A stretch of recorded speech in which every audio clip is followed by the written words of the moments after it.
네, 시청자 여러분 안녕하십니까. 출발 증시와이드의 임동석입니다. 오늘은 11월 6일 화요일입니다. 저희 프로그램 지상파 DMB 채널 U1 그리고 KT 올레 IPTV로도 함께 하실 수 있습니다. 항상 그러하셨던 것처럼 오늘도 많은 참여와 또 시청을 부탁을 드리겠습니다.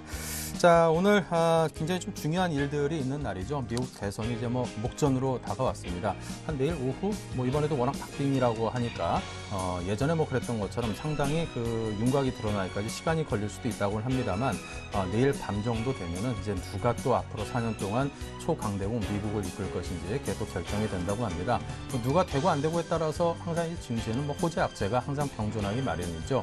하지만 이번에도 또 누가 되느냐에 따라서 산업별로도 어디가 좀 좋고 어디가 좀 안 좋고 앞으로 또 정책의 방향은 어떻게 될 것이고 힘이 계속 실리고 말고 이런 것들이 상당 부분 굵직굵직한 것들이 결정되는 큰 이슈이니만큼 오늘 증시에서 아마 많은 투자자분들이 조금 관망하고 좀 눈치를 보자 이런 심리로 대응하지 않을까 그렇게 내다보는 전문가들도 많습니다. 자, 여러분께서 과연 오늘 어떤 자세를 오늘 증시에서 선택을 할지 오늘 저희 출발 증시와이드의 많은 전문가분들과 함께 고민하고 그 답을 찾아보시기 바랍니다. 자, 1부에서 준비한 오늘 주요 내용들입니다.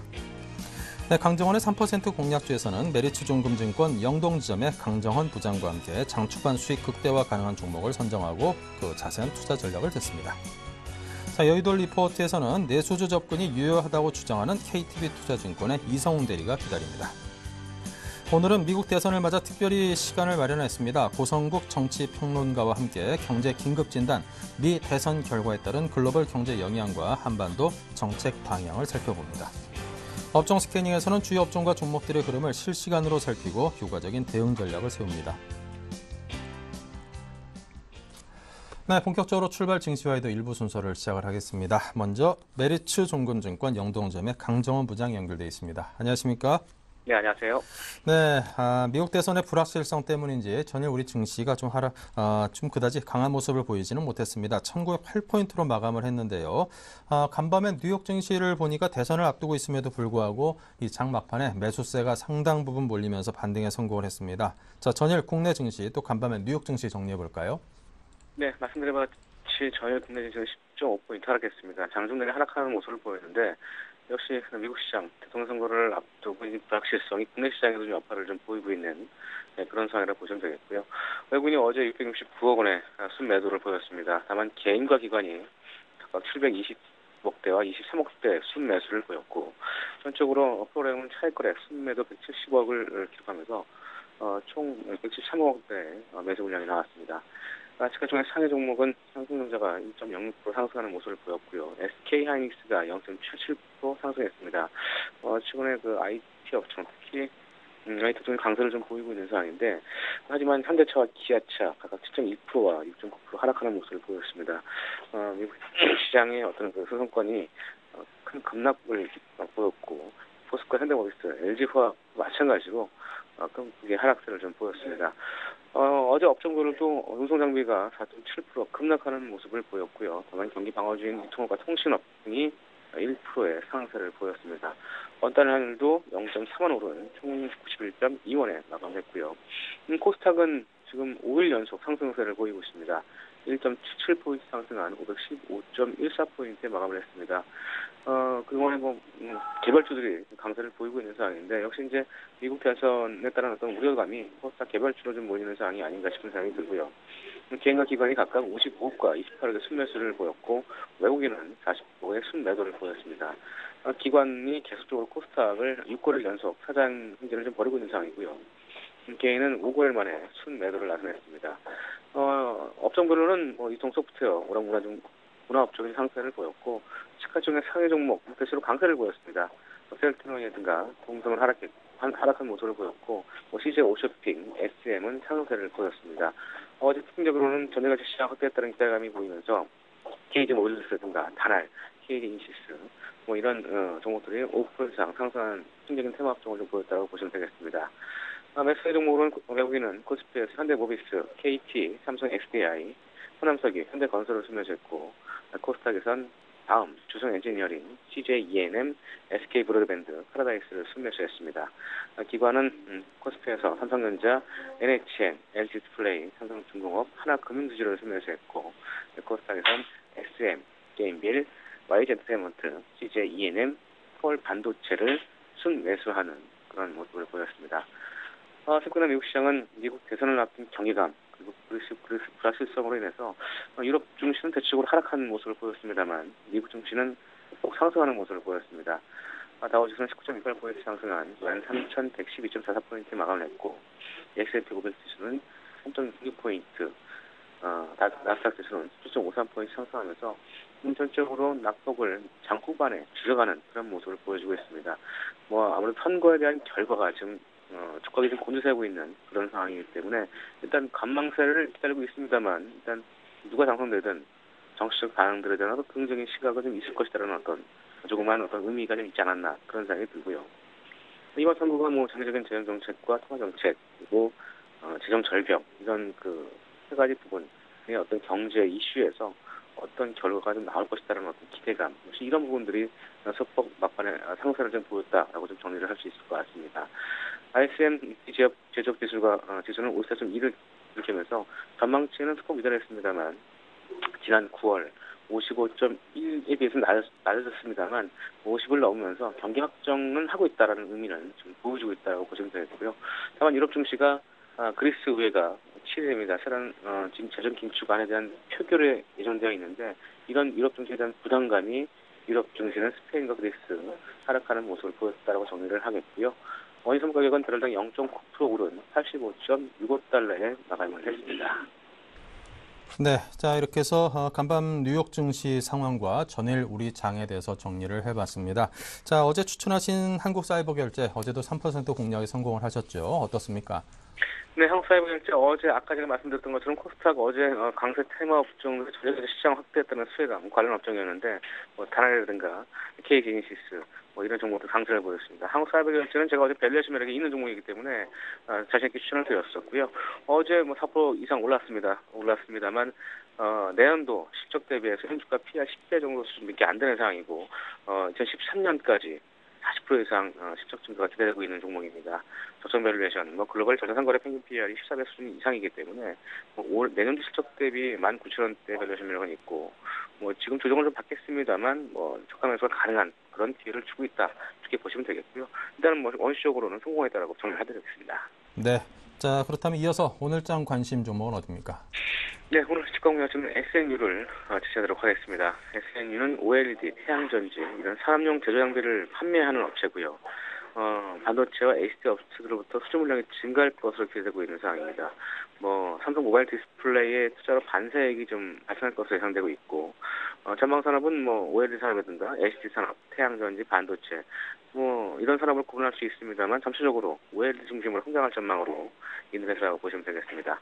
투자 포인트는 두 가지 줄 수 있는데요. 첫 번째는 역시 아무래도 시장 확대에 대한 기대감입니다. 올해 상반기 매출액은 278억을 기록하면서 전년 동기 대비 30% 감소하는 모습을 보였습니다. 영업 손실도 41억을 기록하면서 적자 전환하는 모습을 보였고, 순손실도 역시 적자 46억원의 적자를 기록했습니다. 그만큼 주가도 하락하는 모습을 보였고요. 전방 산업인 반도체와 디스플레이 경기 부진이 지속되면서 이 관련 장비의 수주가 좀 감소하는 모습을 보였습니다. 특히 전체적으로 외형 축소에 따른 고정비 부담 가중, 또 원가율 상승으로 수익성은 적자 전환되는 모습을 보였습니다만 올해 이후에 내년도에는 아무래도 시장 확대로 인한 그 장비 수주가 증가할 것으로 전망되고 있습니다. 최근에는 그 증착 장치에 관한 특허 장치를 취득했는데 패널 기판에 유기물질이 불필요하게 소모되는 것을 막기 위해 그런 원가 절감을 기할 수 있는 그런 특허를 취득했는데 이 과정에서 발생하는 이런 가스와 노폐물이 효율적으로 배출하는 그런 특허입니다. 그래서 이 점검 시간과 이 장비 점검 시간과 단축 이런 주기를 증가시키면서 생산성을 높일 수 있는 그런 특허를 개발했는데 향후에 OLED 시장 제조 장비에 활용할 계획으로 알려져 있습니다. 역시 이런 모멘텀도 있는 상황이고 기술적으로 바닥 확인을 줄 수 있는데요. 최근에 주가 하락세에서 좀 멈췄습니다. 그리고 대량 바닥에서 거래가 트는 모습을 보여주고 있고 그리고 또 하나 5일선 20일선 돌파하는 그런 시그널을 좀 보여주고 있습니다. 그래서 단기적으로 우리가 충분히 접근할 수 있는 그런 종목으로 오늘 SNU를 제시하도록 하겠습니다. 네, 자 SNU 오늘의 3% 공략주로 선정을 하셨습니다. 목표가, 손절가 등등 잡아주십시오. 네, 역시 목표가 기초가 대비 3% 이상, 손절가는 4,500원 하회 시에 손절로 대응하시기 바라겠습니다. 네, 자 오늘은 3% 공략주 메리츠 중금증권의 영동지점 강정원 부장께서 SNU를 선정을 해주셨습니다. 여러분께서 꼭 관심 갖고 살펴주시길 바랍니다. 오늘 말씀 감사합니다. 네, 고맙습니다.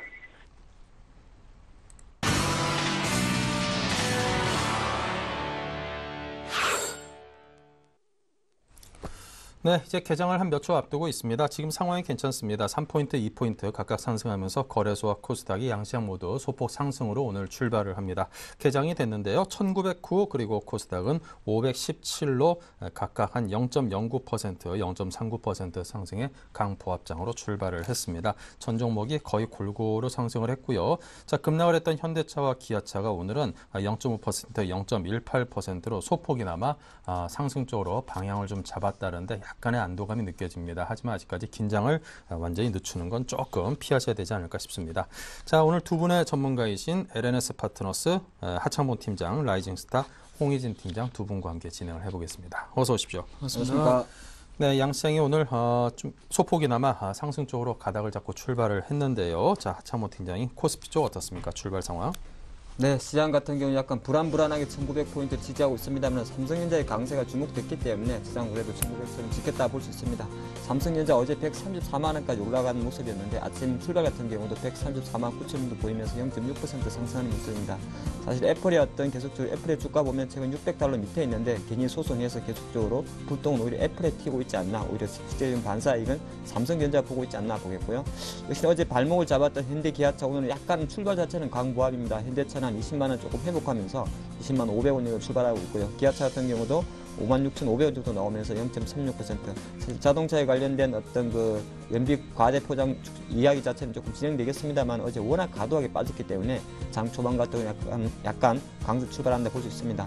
포스코 같은 경우 여전히 좀 부진한 모습인데 오늘도 33만 원 정도 호가 보이면서 0.4% 약간 약보합세를 보이는 모습입니다.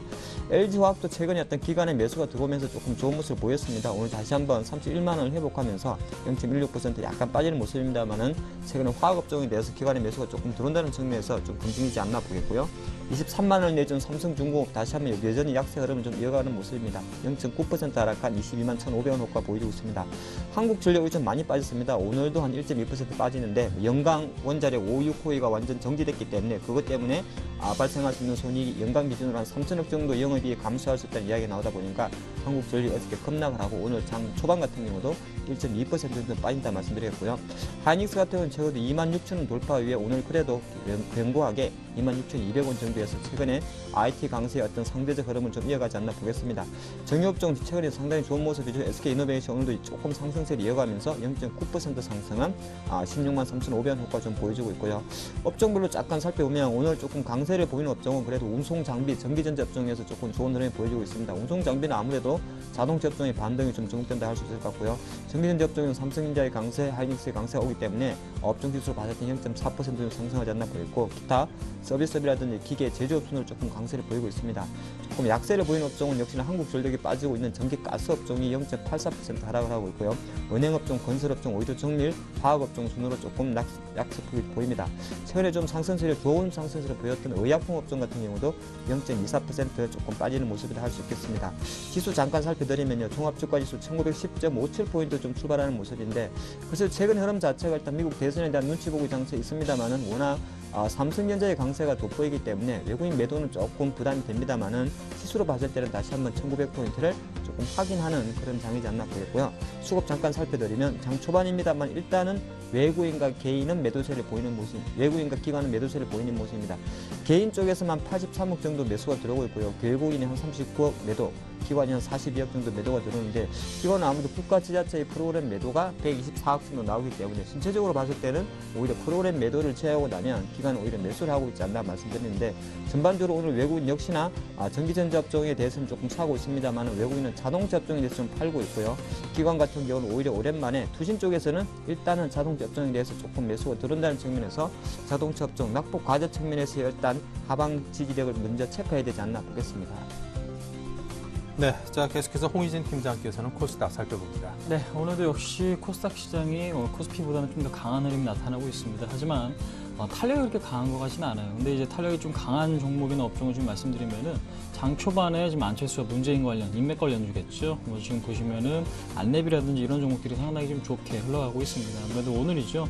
좀 야권 단일화에 대한 논의가 좀 시작이 될 수 있다. 그러니까 이 부분이 어제 뉴스로 좀 나오면서 주가가 좀 기대감을 좀 작용하고 있고, 반대로 박근혜 관련주는 하락세가 좀 이어지고 있다라고 좀 보시면 될 것 같습니다. 하락폭이 크지는 않지만은 상당히 좀 경계할 만한 그런 이슈이기 때문에 아무래도 지금 시장에서는 박근혜 관련주 상당히 좀 지지부진한 흐름이 이어지고 있다라고 좀 보시는 게 좀 맞을 것 같고요. 어제 급등에 나왔던 전자결제 관련주겠죠. KG모빌리언스나 다날, KG이니시스, 한국사이버결제 하락세를 좀 나타내고 있습니다. KG모빌리언스 같은 경우는 어제 상한가 이후에 지금 3% 정도 하락세가 좀 나타나고 있는데, 일단은 오늘 같은 경우 추가적인 하락이 나올지는 좀 더 지켜봐야 될 부분이긴 하지만 기대감은 아직까지 좀 살아있기 때문에 어느 정도 좀 보유 관점에서는 충분히 좀 보유가 좀 가능한 그런 자리가 아닌가 한번 말씀드릴 수 있을 것 같고요. 코스닥 시가총액 상위 종목들 중에서는 파라다이스, 인터플렉스라든지 GS홈쇼핑, 최근에 홈쇼핑 관련주들이 상당히 좀 급등이 좀 나오고 있죠. 아무래도 지금 내수에 대한 성장 기대감, 그다음에 해외 진출에 대한 기대감이 좀 살아있다는 부분 때문에 GS홈쇼핑 같은 경우는 15만 원에 대한 안착 시도가 계속해서 좀 나오고 있습니다.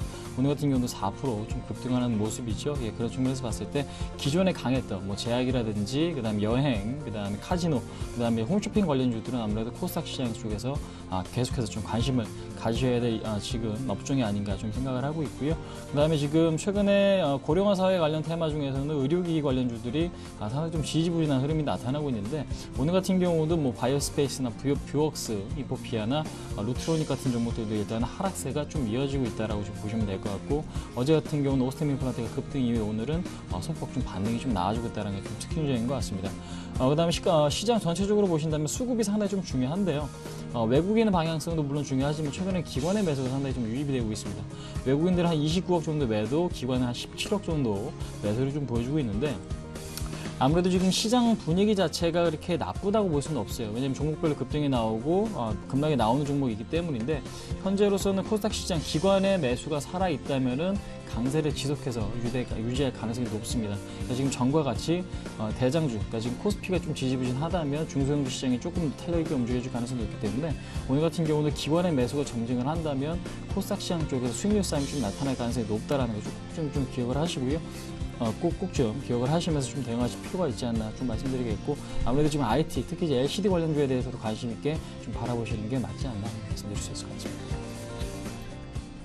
네, 계속해서 외환과 채권시장 체크해 보겠습니다. 한영증권의 전소영 연구원입니다. 안녕하십니까? 네, 안녕하세요. 네, 먼저 외환시장 봐주십시오. 네, 오늘 달러 환율 전일 대비 80전 상승한 1,092원에 거래 출발하고 있습니다. 1,090원에 대한 지지력이 계속돼서 확인되고 있는 과정인데요. 아무래도 이제 미국 대선을 앞둔 불확실성에 안전통화가 소폭이나마 강세를 보이는 양상이었고요. 그 밖에도 이제 유로존에서는 그리스와 트로이카의 추가적인 구제금융 합의 여부가 좀 지연이 되면서 유로화가 1.27달러대로 근 한 2달 만에 최저치를 기록하는 그런 모습들을 보이고 있습니다. 이런 요소들이 아무래도 이제 환율의 1,090원에 대한 시장 참여자들의 심리적인 부담과 맞물리면서 상당한 지지력을 확보하고 있는 모습입니다. 오늘 같은 경우도 1,090원대 흐름이 연출될 가능성이 높다라는 그런 판단인데요.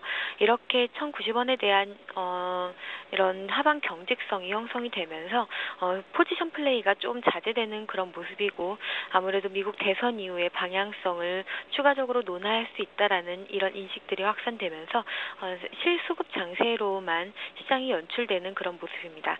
1,090원 초반대에서도 내고 물량들이 꾸준하게 유입이 되고 있는 그런 현상이기 때문에 오늘도 장중에는 계속해서 좀 하락 압력이 나타날 가능성이 높겠지만, 전반적으로는 1,090원 초반에 레인지 등락이 연출될 가능성이 높습니다. 네. 자, 그렇다면 채권 시장은 어떻습니까? 네, 오늘 국채 선물은 전일 대비 4틱 상승한 106.21에 거래 출발하고 있습니다. 아무래도 대선 불확실성이 좀 나타나면서 전일 미국채 금리는 한 4bp 정도 하락하는 강세 흐름을 연출했습니다. 이런 요소들로 우리나라 채권 시장도 소폭 강세 출발하고 있는 모습이기는 한데요. 하지만 전반적으로는 상당히 좀 방향성이 없는 장세가 이어지고 있습니다. 아무래도 금리 레벨 자체가 조금 낮아졌다라는 레벨 부담이 상존 생존하고 있는 상황이고 오늘 같은 경우는 국제선물 이동평균선이 수렴되어 있는 상황에서 공방이 이어지고 있습니다. 따라서 오늘은 국제선물 60일 이평선이 상당히 중요한 수급선인데요. 이 이평선을 중심으로 해서 추가적인 하향 돌파가 가능한지 여부를 테스트할 수 있는 계기가 될 것으로 보입니다. 네, 자 지금까지 전소영 연구원께서 외환과 채권 시장의 동향을 여러분께 점검해 드렸습니다. 감사합니다. 네, 감사합니다. 네, 계속해서 여의도 리포트 김보람 아나운서입니다. 네, 안녕하세요. 여의도 리포트 김보람입니다. 미국 대선을 앞두고 관망세가 국내 증시까지 이어지고 있습니다. 이럴 때일수록 지수보다는 종목에 집중해야 한다는 목소리가 높아지고 있는데요. 각 증권사의 의견은 어떤지 이 시각 증권사 리포트로 확인하겠습니다. 먼저 신한금융투자는 연말 휴가에 가미될 컨셉은 무엇인지 찾아보고요. 하나대투증권에서는 변동성 지수 체크해봅니다. 동양증권은 60주 이평선 회복 시도의 의미를 분석해보고 신영증권에서는 미국 대선 휴가와 워런 버핏의 선택을 논합니다. 마지막으로 KTB투자증권에서는 내수주 위주의 접근 전략이 아직까지 유효하다고 보고 있는데요. 이 가운데 신한금융투자부터 자세하게 살펴보겠습니다. 보통 11월 중 국내외 기관들의 포트폴리오 조정이 가시화되는데 이를 연말 휴가라고 합니다. 이 기간에는 2013년 경제와 펀더멘털에 대한 전망치가 주가에 선반영되면서 내년 투자 수익률을 가늠해 볼 수 있는 척도가 되기 때문에 최근 기관과 외국인의 매매 패턴을 살펴볼 필요가 있는데요. 최근 기관은 경기 사이클에 집중하고 외국인은 바스켓 매매의 비중을 조절하는 모습을 보여주고 있습니다. 이를 통해 볼 때 연말 휴가의 주요 컨셉은 저성장과 소비 위축, 에너지, 환율, 고령화 등으로 꼽을 수 있는데요. 따라서 소비 위축에 따른 중저가 화장품, 게임, 엔터테인먼트, 에너지 부족에 따른 유틸리티, 셰일가스, 원화 강세에 따라 IT, 고령화와 관련해서는 바이오, 제약이 유명하다고 정리했습니다. 이어서 하나대투증권입니다. 변동성 지수의 장기 추세는 일정 기간 동안 20을 기준으로 고변동성 영역과 저변동성 영역을 순환하고 있습니다. 지난 10월 기준으로 다시 20을 소폭 하회하고 있는데 재정 절벽 위험은 있지만 장기적으로는 저변동성 영역을 타진하고 있다고 볼 수 있습니다. 한편 최근 자동차 업종은 연비 과장 이슈까지 도마에 오르면서 급락하고 있는데요. 과거 토요타의 사례를 보면 기간은 3주에서 4주, 정도는 20에서 30% 정도의 하락으로 단기 주가 조정 이후 빠르게 회복됐음을 참고해 볼 만하다고 지적했습니다. 다음은 동양증권입니다. 코스피가 60주 이평선 이탈 후 다시 회복 시도가 나타나면서 장기 조정 국면을 마감하고 상승 국면으로 전개될 가능성이 부각되고 있습니다. 60주 이평선 지지에 성공하면 상승 국면이 진행되겠지만 지속적인 상승보다는 등락을 거듭하는 다소 불규칙한 상승 국면이 예상됩니다. 만약 지지에 실패하면 추가로 낙폭을 확대하더라도 강한 하락세로 전개될 가능성도 높지는 않다고 보는데요. 어제 급락한 현대차는 추가 낙폭을 확대할 경우 16만 원에서 18만 원 수준에서 중장기 저점을 형성할 전망입니다. 현재 업종별로는 견조한 상승 추세를 형성한 음식료, 지지력을 확인하고 상승 중인 전기 전자 업종을 긍정적으로 보고 있다고 강조했습니다. 계속해서 신영증권입니다. 미국 대선은 경험적으로 주식시장엔 중립적이겠지만 어느 쪽이든 새 정부가 경기 회복에 주력해 부동산 시장 회복이 가능하다면 주식시장의 변곡점이 될 수 있습니다. 중국 정권 교체는 불확실성 제거라는 측면에서 악재 해소의 성격이 강합니다. 당 대표 대회 이후에 중국은 내수 부양에 집중할 전망인데요. 이렇게 된다면 버핏의 예상처럼 내년 이후 미국 부동산발 경기 회복이 시작되면서 이 영향으로 중국 수출이 살아나는 등 글로벌 경기 회복이 시작될 가능성이 큽니다.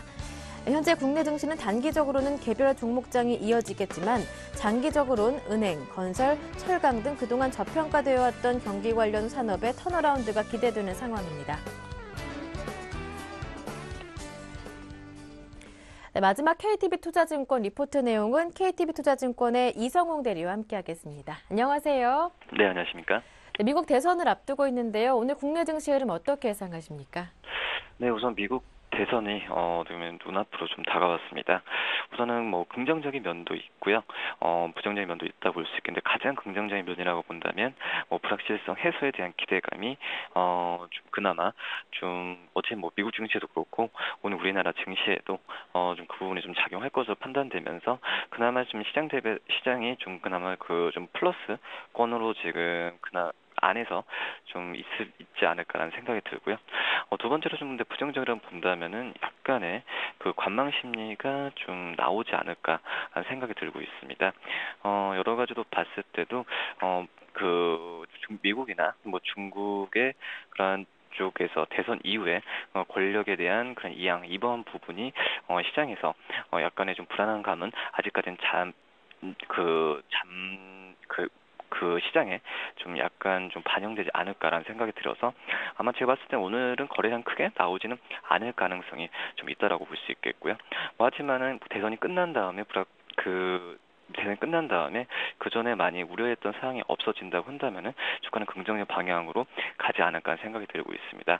우선 지금 지수 같은 경우에도 좀 약간 소폭 상승세를 보여주고 있는데 코스피 지수 같은 경우에는 1910선이나 1900선을 지지할 수 있는 여력은 지금 굉장히 좀 많다라고 볼 수 있겠고, 특히 최근 같은 경우에 IT주가 그나마 시장에서 방어적인 역할을 해주고 있기 때문에 시장은 크게 떨어질 가능성이 없지 않을까라는 생각이 들고 있습니다.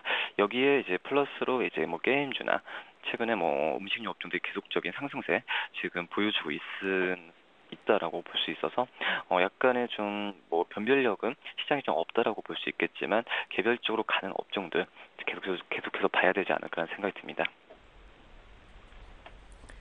네, 말씀 잘 들었습니다. 오늘 도움 말씀 고맙습니다. 네, 감사합니다. 네, 지금까지 여의도 리포트였습니다.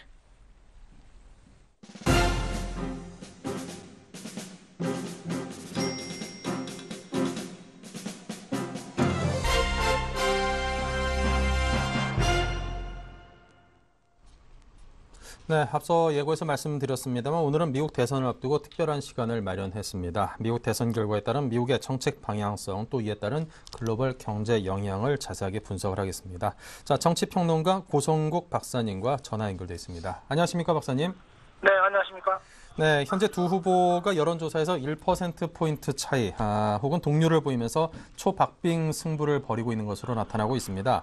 현재 자세한 지지율 상황과 더불어서 우리 고 박사님께서는 어떻게 내다보시는지 듣고 싶습니다. 네, 조사 기관마다 조금씩 다른데요. 워싱턴 포스트하고 ABC 조사는 48대 48로 나옵니다. 그런가 하면은 NBC하고 월스트리트 저널의 조사는 오바마가 51포인트를 기록한 걸로 나오거든요. 그런데 대체적으로 보면요, 다소라도 오바마 후보가 우세한 조사가 많이 나오는 것 같아요. 그러다 보니까 유명한 정치 평론가들이나 이런 사람들도 거의 대부분 예외 없이 오바마 후보가 승리할 것이다 이렇게 지금 예측하고 있는 상태입니다. 유일하게 롬니 후보가 이길 것이다 이렇게 예측한 사람은 칼 로브라는 사람인데요. 이 사람은 옛날에 아들 부시 대통령을 만들었던 그 전략가입니다. 워낙 이 골수 공화당 지지자고 아주 보수적인 사람이라서 자신의 어떤 그 희망을 섞어서 지금 롬니 후보의 우세를 점치고 있는 것 아니냐 저는 그렇게 지금 해석하고 있고요. 앵커께서 좀 제 생각을 물어보셨는데 제가 미국 선거 전문가는 아닙니다만 제가 봐도 전체적으로 오바마 후보가 당선 가능성이 매우 높지 않냐 이렇게 봅니다. 특히 선거 막판에 이제 그 대형 허리케인 샌디가 덮쳤잖아요. 이 과정에서 이제 위기를 극복하기 위한 그 강인한 대통령의 모습을 오바마 대통령이 보여줄 수 있는 기회가 온 겁니다. 그런 점들이 오바마한테는 어쨌든 조금이라도 도움이 되지 않을까. 그래서 저도 오바마 후보의 우세를 지금 예상하고 있습니다. 네, 좀 엎치락뒤치락 하다가 허리케인 샌디가 닥치면서 오바마 대통령에게 좀 유리한 국면이 조성된 것이 일단 하늘이 좀 편을 들었다 이런 표현도 맞을지 모르겠습니다. 자, 근데 이 두 후보 간의 여러 정책에서 아주 뚜렷한 차이를 보이고 있습니다. 자, 누가 되느냐에 따라서 차기 정부의 정책 방향이 좀 상당 부분 달라질 수 있을 것 같은데요. 당선자에 따른 미국의 재정 그리고 통화 정책의 차이는 어떤 것들일까요? 예, 미국 대통령은 워낙 영향력이 큰 사람이기 때문에 전 세계가 지금 주목하고 있잖아요. 지금 앵커께서 말씀하신 대로 누가 되는가에 따라서 미국의 재정 통화 정책에도 굉장히 다른 그 정책이 예상이 되거든요. 그러다 보니까 전 세계가 특히나 지금 세계적 경제 위기 상황 속에서 치러지고 있기 때문에 주목하고 있습니다. 먼저 그 양적 완화 부분과 관련해서 보면 그 재정 정책입니다. 오바마 대통령은 세계적 경제 위기를 극복하기 위해서 적극적 재정 정책을 그동안 일관성 있게 펴왔어요. 그래서 지금 양적 완화 정책을 계속해서 펴고 있는데 만약에 오바마 대통령이 재선에 성공한다면 이 양적 완화 정책을 지속적으로 추진할 가능성이 많습니다. 반면에 롬니 후보가 대통령이 되면 양적 완화 정책을 중단하겠다고 이미 공개적으로 공언한 바가 있거든요. 이제 그렇게 되면 어떤 상황이 발생하는가 하면 지금 미국이 그래도 어쨌든 양적 완화 정책을 쓰면서 세계적인 경제 위기를 극복하기 위해서 말하자면 이제 경기 부양책을 쓰고 있는 것 아닙니까? 이제 이런 상태에서 유럽도 뭐 중국도 미국이 저렇게 하니까 우리도 좀 공동으로 뭘 해보자 이렇게 되고 있는데 롬니 후보가 대통령이 되는 순간 미국이 적극적 재정 정책을 포기한다는 뜻이 되니까 그렇다면 우리도 우리 살 길 찾아야 되지 않겠느냐 이렇게들 유럽이나 중국이 생각할 가능성이 많아요. 그러면 세계 공장이라고 일컫는 중국에서부터 우리부터 살자 이렇게 되면 세계 경제 위기에 대한 공동 대처 기조가 없어지는 거죠. 그러면서 각자 구구도생할 수밖에 없는 상황이 되고요. 이렇게 되면 결과적으로 세계 경제 위기가 더 심화될 가능성이 많고 더 오래 갈 가능성이 많은데 이 경우에는 세계 경제에 많은 이 영향을 받을 수밖에 없는 우리나라 입장에서는요 상당한 위기가 찾아올 수도 있습니다. 그렇기 때문에 경제라고 하는 관점에서만 보면 정책 일관성이라든지 세계 경제 위기 극복을 위한 이 국제적 공조라는 측면에서 보더라도 오바마 대통령의 이 양적 완화 정책이 당분간은 계속되는 것이 여러 가지로 필요한 것 아니냐 뭐 다들 그렇게 보고 있는 상황입니다. 네. 그다음에 이제 또 한 가지 중요한 것이 네네. 이제 세금 문제인데요. 미국 선거는 늘 세금 갖고서 이제 다투는 건데, 오바마 대통령은 이제 버핏세라고 불리는 부자 증세를 통해서 미국의 재정 위기를 극복하겠다는 입장인 반면에, 롬니 후보는 모든 그 계층에 대해서 일률적으로 그 세금을 감세하겠다 이렇게 주장하고 있거든요. 그런데 이렇게 그 세금 감세를 하게 되면 결과적으로 미국의 재정 적자는 더 큰 폭으로 커질 수밖에 없지 않겠습니까? 이제 그런 점들이 미국의 재정 건전성을 바라보는 이제 세계 경제, 세계 여러 나라들의 입장의 차이로 나타나기 때문에 저는 롬니 후보가 이 모든 계층에 있어서 적극적 감세 정책을 추진하겠다고 하는 정책이 실현된다면 이것 또한 세계 경제에는 그렇게 좋은 그 영향을 주기는 어렵다고 보고요. 환율 문제와 관련해서도 롬니는 그 중국이 환율 조작국이다라고 규정하고 대처하겠다고 하는 아주 강경한 입장을 표명하고 있거든요. 만약에 롬니 후보가 대통령이 돼서 중국을 환율 조작국으로 지정을 하게 되면 그러면 사실 지금과 같이 여러 나라가 손을 잡고 세계 경제 위기를 극복해 나가는 이런 우호적 분위기가 깨지고 대신에 환율 전쟁 상태로 돌입을 하게 될 텐데요. 이것이 이제 우리나라 경우에도 여러 가지로 그 외부적 경제 요소의 불안정성으로 다가오기 때문에 좋은 영향을 미치기는 힘들다. 저는 그렇게 보고 있습니다. 네, 롬니가 당선될 경우에 미국 재정과 관련해서 조금 약간의 어려움이 그리고 대중국 관계에 있어서 좀 껄끄러운 그런 냉각된 분위기가 생길 수도 있다는 그런 전망을 해주셨습니다. 한반도 정책에 대해서도 상당히 궁금한데요. 두 후보 간의 한미 FTA 등 한반도 정책에 대한 차이점 그리고 향방은 어떻게 내다보십니까? 우선 FTA와 관련해서는 오바마 후보는 미국의 노동자 보호가 굉장히 중요한 이슈이기 때문에요. 특히 제조업과 관련해서는 이제 우리 FTA의 그 결과로 미국 제조업이 타격을 받고 그것이 결과적으로 미국 노동자들의 해고라든지 이런 쪽으로 연결이 될 경우에는 오바마 후보가 부담을 가질 수 있거든요. 그래서 FTA에서 자동차 부분을 재협정하자든지 이런 식으로 주장을 해서 관철을 시켰잖아요. 그러니까 일단 그런 부분들이 어느 정도 좀 교정이 됐기 때문에 오바마 후보가 대통령이 되면 FTA의 뭐 근본적 변화는 당분간 없을 거다 이렇게 예측할 수 있습니다. 오히려 중요한 것은 이제 대북 정책인데요. 오바마 행정부는 그동안 어쨌든 북한에 대해서는 원칙주의적 입장을 견지하면서도 육자회담의 틀을 통해서 북한을 연착륙시키자 이런 입장을 견지해 왔어요. 그런데 롬니 후보가 대통령이 될 경우에는 그 아들 부시 대통령 때 그 부시 행정부를 장악했던 이 국무부 팀이 이른바 네오콘이라고 아주 그 극우 성향의 그 보수주의자들이거든요. 이 사람들이 다시 그 외교를 맡게 될 가능성이 많고 특히 이제 북한 핵 문제를 다룰 가능성이 많은데요. 이 경우에는 지금 오바마 행정부보다는 훨씬 더 강한 압박 정책을 부수할 가능성이 많습니다. 그렇게 되면 이제 중국도 이제 지금 시진핑으로의 그 후계 구도가 지금 이행되고 있는 중이고, 북한은 아직도 김정은으로의 세습이 완료되지 않은 상태에서 불안하단 말이에요. 그런 상태에서 만약에 롬니가 대통령이 돼서 강압 정책을 들고 나오면 군사적 긴장 상태가 상당히 높아질 가능성이 많습니다. 특히 이제 우리 정부는 뭐 이명박 정부는 물론이고 다음 대통령이 누가 되건 간에 굉장히 불안정할 수 있는 한반도 정세에서 어떻게 평화적 기조를 유지해 나갈 것이냐, 굉장히 어려운 외교적 과제를 안게 될 겁니다. 네, 자 이렇게 해서 지금까지 고성국 박사님과 함께 미국 대선에 따른 정책 방향성, 그리고 글로벌 경제에 미치는 영향, 그리고 우리 한반도에 미치는 그런 영향 등에 대해서 종합적으로 분석을 해봤습니다. 자, 투자하시는 분들께 아주 큰 도움이 됐습니다. 고성국 박사님 감사합니다. 네, 고맙습니다. 네. 네, 이어서 오늘장 전체적인 전략을 세워보는 시간, 애널리스트 출발 전략 시간입니다. 우리투자증권의 이경민 책임연구원 연결돼 있습니다. 안녕하십니까? 예, 안녕하십니까? 네, 대선 결과에 따른 시장 영향 당연히 있겠죠. 어떻게 보십니까? 일단 전 미국 증시 같은 경우는 관망세가 짙었음에도 불구하고 IT 강세에 힘입어 상승 마감했습니다. 전일 발표된 월스트리트 저널과 MBC 뉴스 조사를 보면은 오바마가 48% 정도로 롬니를 1%포인트 차이로 앞설 것으로 전망을 하고 있는데요. 다만 오차범위인 만큼 좀 쉽게 예측하기 어려운 상황이라고 볼 수 있겠습니다. 과거 대통령 취임과 그리고 재임 여부를 봤을 때는 대통령이 재임 시에 시장이 좀 더 긍정적인 반응을 보인 것으로 볼 수 있겠고요. 그리고 최근 들어서는 롬니가 통화정책 변화를 언급한 만큼 오바마 대통령 당선이 시장에는 좀 안정성을 높여주는 부분이 아닌가라는 생각을 하고 있습니다.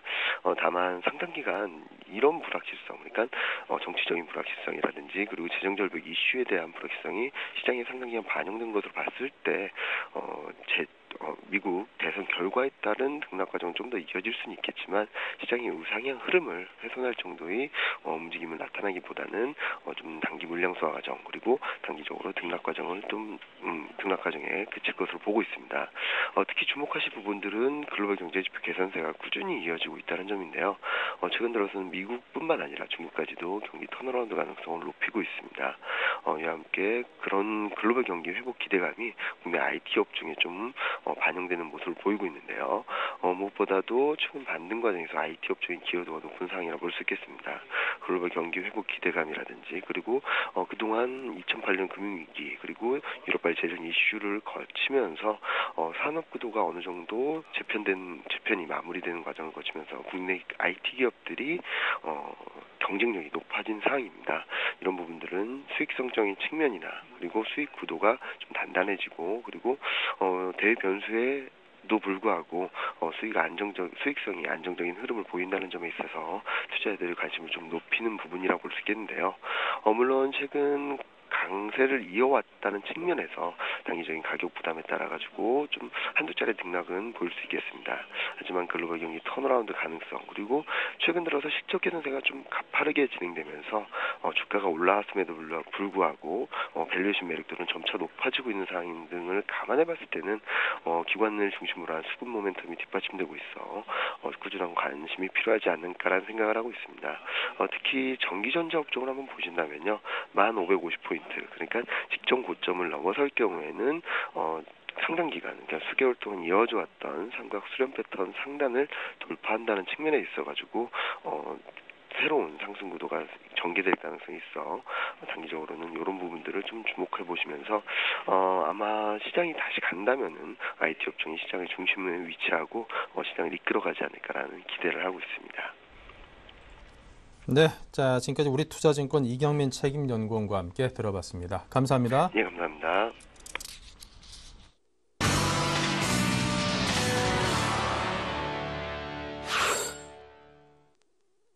네, 계속해서 업종 스캐닝 시간입니다. 두 분의 전문가께 여쭙겠습니다. 먼저 하창봉 팀장님께는 IT 운수장비 정유화학 업종의 현재 이 시간 흐름에 대해서 부탁드립니다.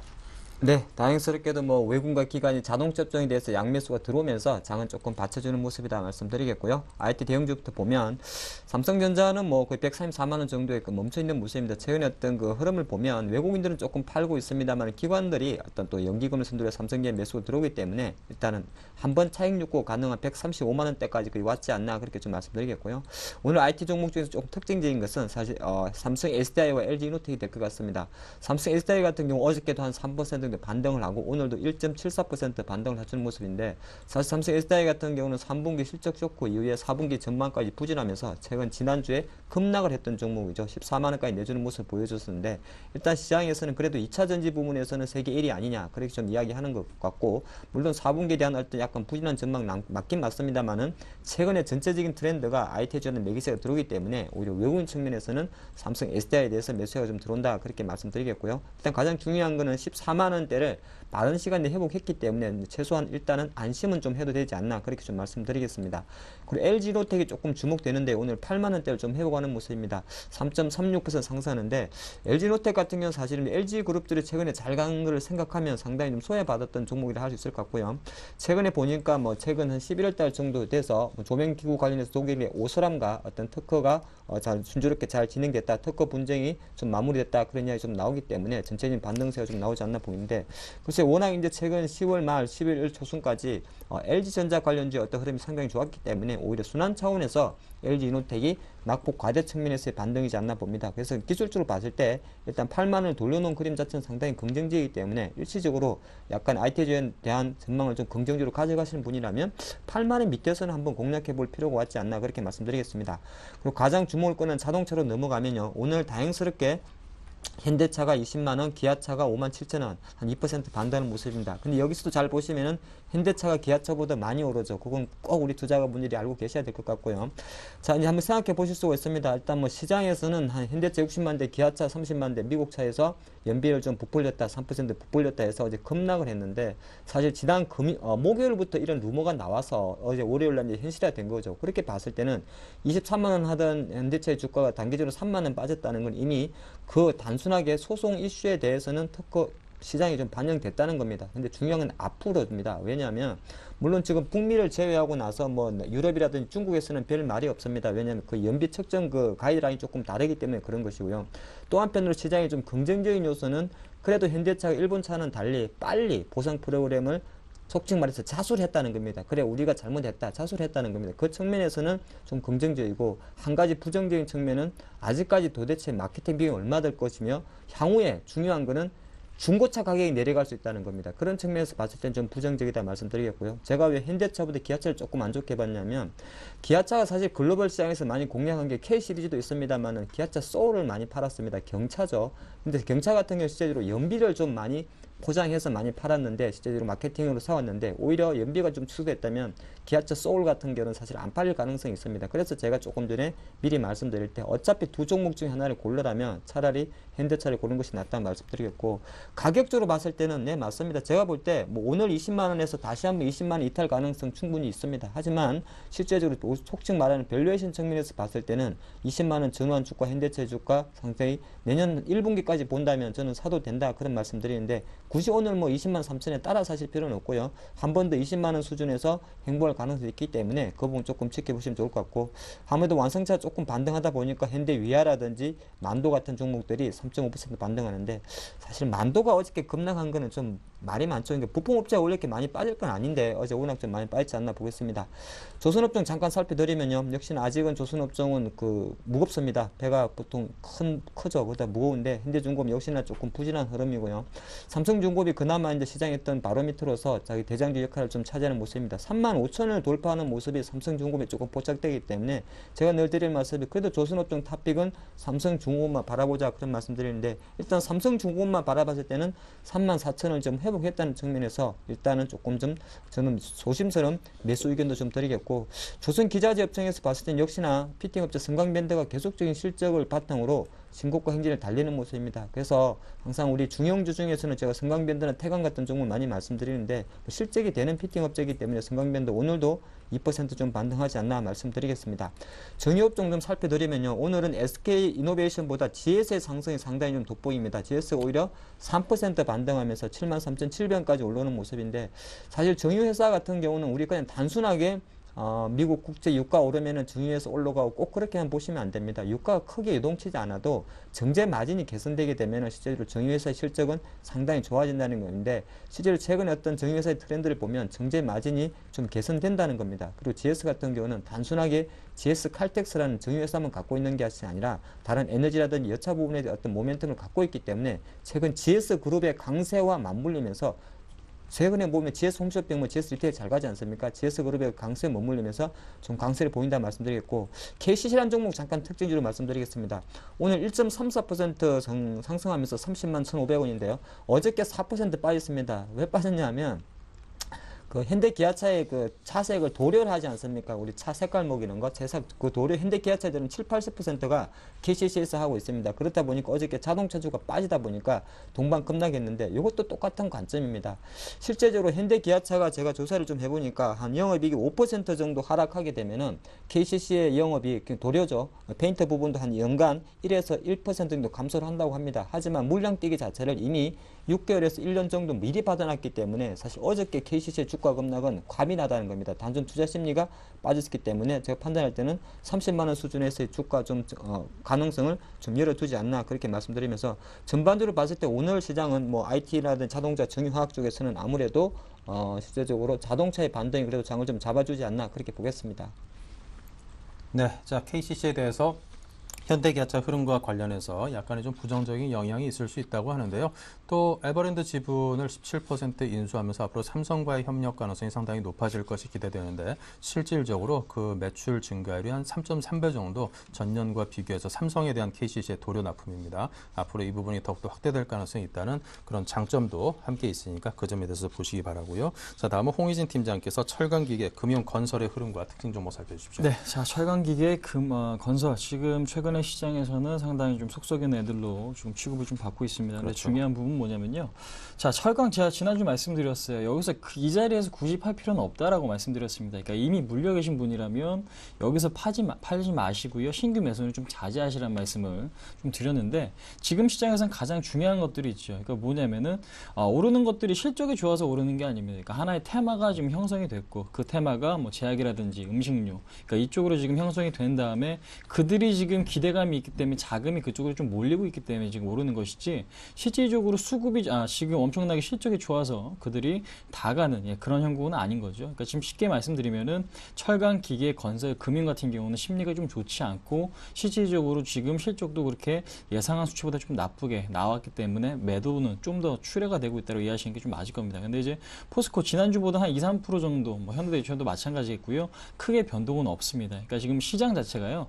어떤 호재가 있으면은 그 호재에 따라서 자금이 한쪽으로 대량 몰리는 현상이 좀 발생이 되고 있기 때문에 2, 3% 더 빠졌다 그래갖고 이 종목을 파시는 전략보다는 지금으로선 긍정적인 뉴스에 좀 더 집중을 하시는 게 좋을 것 같습니다.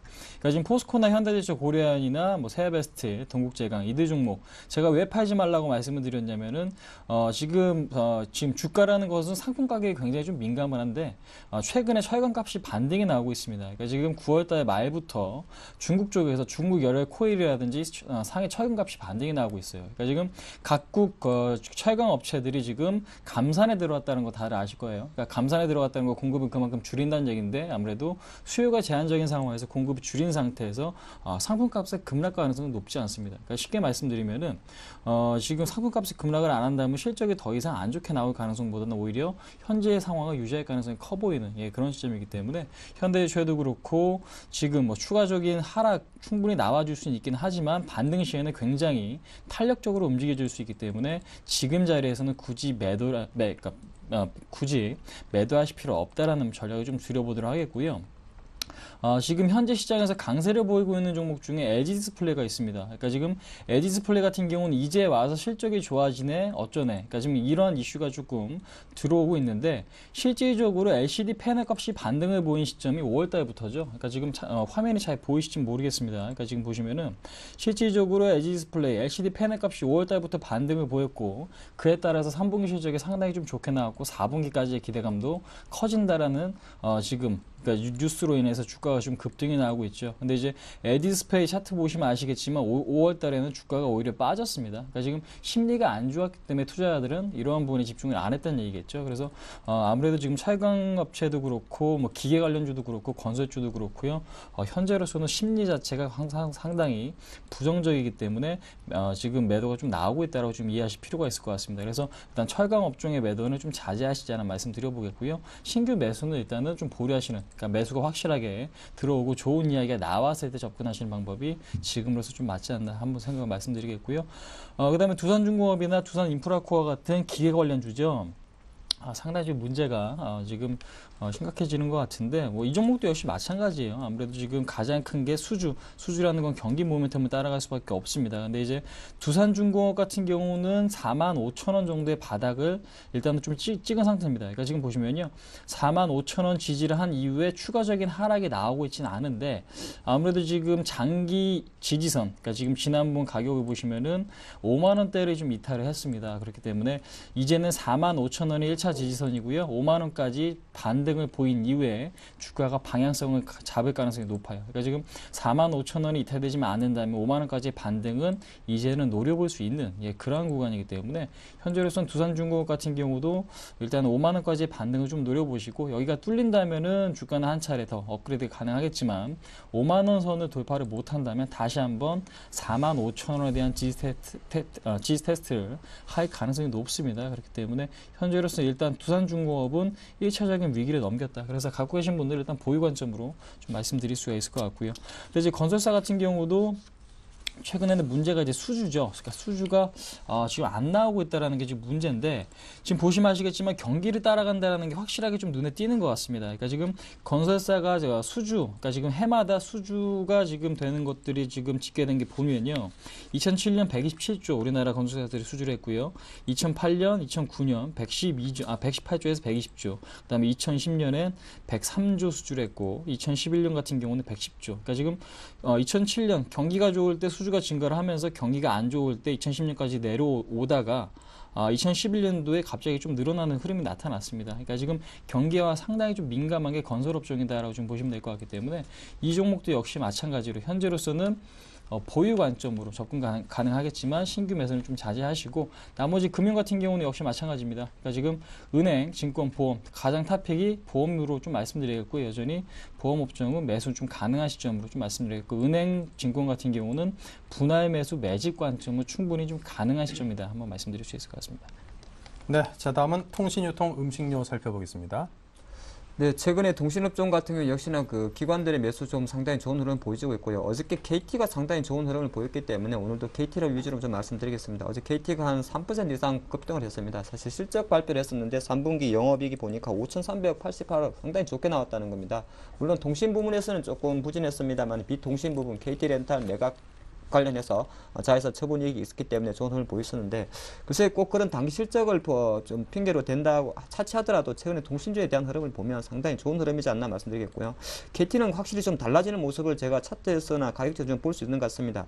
지금 현재 제가 판단할 때는 KT는 뭐 이석주 회장도 그런 이야기 하죠. 뭐 KTH 관련해서 모바일 사업부터 계속 좀 확대한다 그러고 안 되는 부실 부분에 대해서 계속 조직을 슬림하고 있습니다. 그래서 지금 한 약간 장기적 관점에서 봤을 때는 그래서 단순하게 KT라는 어떤 주가 자체를 통신 방어주로 접근한다, 배당주로 접근한다기보다는 약간은 패러다임에 바뀌는 것도 같이 접근한 것도 어떨까 싶습니다. 그래서 아주 일본 기준으로 보면 뭐 이런 가격 자체가 좀 부담이 될 수 있습니다만 제가 주봉이라든지 월봉 기준으로 보면 확실히 4만 원 돌파 가능성 좀 열어두는 것이 어떨까 싶습니다. 그래서 그런 관점에서 KT에 대한 관심 좀 가지시고요. 수급적으로 봤을 때 KT는 다른 섹터보다는 양매수가 들어온다는 겁니다. 외국인 격한 양매수 들어오기 때문에 KT에 대해서는 점수를 좀 주겠다 말씀드리겠고요.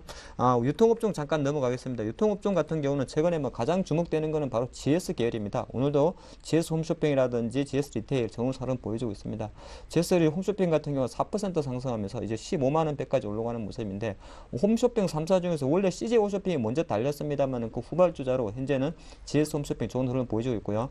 GS 리테일 같은 경우는 약간 쉬는 모습입니다. 며칠 전에 이제 LG생사가 갖고 있던 GS 지분을 전량 팔았기 때문에 이제 GS 그룹에서 LG라는 글자는 싹 빠졌습니다. 빠졌기 때문에 실제로 그런 최근의 대량 거래 자체는 12% 갖고 있는 LG상사의 지분이 풀렸기 때문에 말씀드리겠고, 약간 좀 특징주를 말씀드린 것은 바로 CJ 오쇼핑입니다. 26만 원까지 가던 CJ 오쇼핑 주가가 좀 주춤되는 것은 IPO 참패를 받습니다. 바로 이번 주가 맞을 것 같습니다. 그 CJ 헬로비전의 공모가가 일반 공모는 거의 미달하면서 참패를 받는데, 제가 볼 때도 그 공모가 16,000원 너무 비쌌지 않나 그렇게 좀 말씀드리겠고요. 그것 때문에 CJ 오쇼핑은 조금 쉬고 있다 말씀드리겠고요. 음식료업종 간단히 말씀드리면 오늘 음식료업종은 조금 전체적으로는 쉬는 모습인데, 오리온은 뭐 시장이 그냥 바로미터 정도로만 쭉 보면 좋을 것 같습니다. 삼성전자처럼 음식료 좀 보시면 좋을 것 같고요. 농심이 그래도 오랜만에 조금 반등하는 모습입니다. 1.64% 반등하면서 24만 7,500원 정도 보여주면서 25만 원 정도에서는 지지하겠다는 옵션 보여주고 있고, 조금 주목되는 것은 요새 오뚜기 많이 하죠. 오뚜기의 상승세 계속 주목된다는 겁니다. 여러 가지 이유도 있겠습니다만은 마요네즈라는 부분, 그리고 1인 시대 때문에 뭐 우리 그 오뚜기 3분 카레입니까? 네, 그런 흐름 자체가 조금 최근에 빙그레 다음으로 오뚜기에 대한 매기세가 좀 몰리고 있지 않나 그렇게 말씀드리겠습니다. 네, 자 다음은 테마주 흐름 끝으로 살펴보겠습니다. 자, 오늘 같은 경우는 아무래도 그 부분을 보셔야겠죠. 지금 안철수와 문재인 후보의 단일화, 오늘 지금 단일화 부분이 오늘 지금 어떻게 지금 흘러갈지는 지금 지켜봐야 되는 부분입니다. 그러니까 지금 오늘 배석자 없이 지금 회담을 한다고 하는데 아무래도 지금 단일화가 될지 안 될지 그 부분이 가장 좀 중요하겠죠. 그렇기 때문에 오늘 같은 경우도 그렇고 최근에 문재인 관련주가 상당히 좀 급반등이 좀 나와줬습니다. 근데 이제 아무래도 지금 오늘 발표가 난 뒤에는 오늘 발표가 될지는 좀 지켜봐야겠지만은요. 발표가 난 뒤에는 아무래도 지금 호재에서 소실로 일단은 주가가 하락할 가능성이 있습니다. 그래서 오늘 오후장까지는 기대감은 물론 살아 있겠지만 뭐 바른손이나 우리들제야, 그다음에 지금 안철수 관련주겠죠. 안랩이라든지 뭐 잘만테크, 그다음에 휴맥스 관련 종목들, 노르페인트도 역시 마찬가지고요.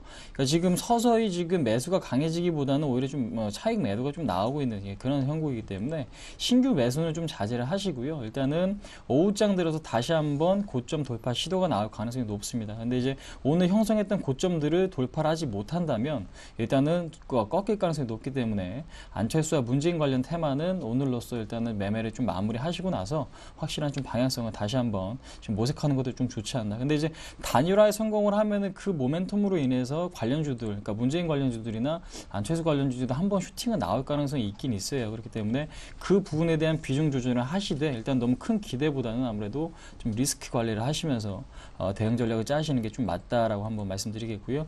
박근혜 관련 테마 같은 경우는 소폭 하락세를 나타내고 있습니다.